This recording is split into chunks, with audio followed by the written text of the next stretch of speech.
Gandang gabi vlog. Today, tuturuan ka namin kung paano mag-drawing.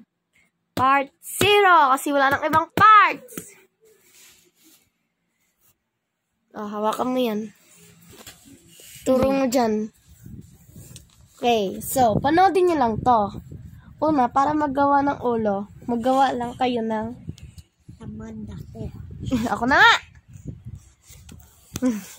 Gagawa lang kayo ng parang pizzang ulo. Pizza. Basta magawa kayo ng parang kahit anong shape ng ulo, basta guys. Ayan, parang ganyan. Letter U. Letter U daw. Wait lang, hindi yan guys, hindi yan. To. Letter U daw. Ayan. Letter U. Tapos, tuturuan ko na lang kayo kung paano magawa ng mata. Mata lang? Kaya nila yung ulo kahit anong shape naman. Magdodrawing kayo ng nakabaligtad na letter M. Pero magkahiwalay sila sa kabilang gilid. Baligtad ba gayon? Ay, basta. N yan eh. Dalawang N. M kasi M. Na magkahiwalay kasi. Isang M yan. Pag pinagdikit mo, edi letter M. Mukha ka. Lagyan mo na lang ng eyelashes. Kahit gaano kadami. Okay. Tapos. Kailangan umutot? Oo. Mag-drawing na lang kayo nang nandito sa ilalim. Para makomplete yung mata. Sorry. Ayan, drawing mo na yung pupil Sorry niya. guys. Drawing na yung Umutot ako. pupil. Ano ka baga? Basta drawingan niya ng bilog doon sa loob ng mata. Tapos kulayan mo na lang ng kung anong kulay gusto mo.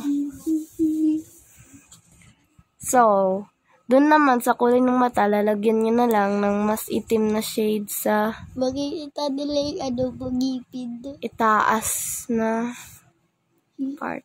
Tapos shadean nyo ng konting purple yung nasa ibabaw. Tapos, dito sa ilalim na part ng mata, wait, pakita ko. Ayan.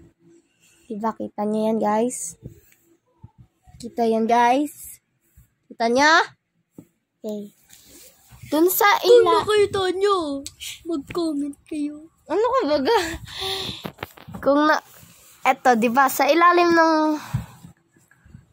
Etong lower part ng mata, lagyan nyo din ng eyelashes. Subscribe. Ano ka baga? Kung gusto nyo, lagyan nyo siya ng ano tawag dito? Eye bags or agyosal. Depende na yun sa inyo kung gusto nyo. Subscribe kayo. Ngayon, lagyan mo ng kilay. Kung masaya siya, magdodrawing ng uli kayo nung parang kung paano nyo ginawa yung mata. Pero wag nyo nalalagyan ng parang matutulog.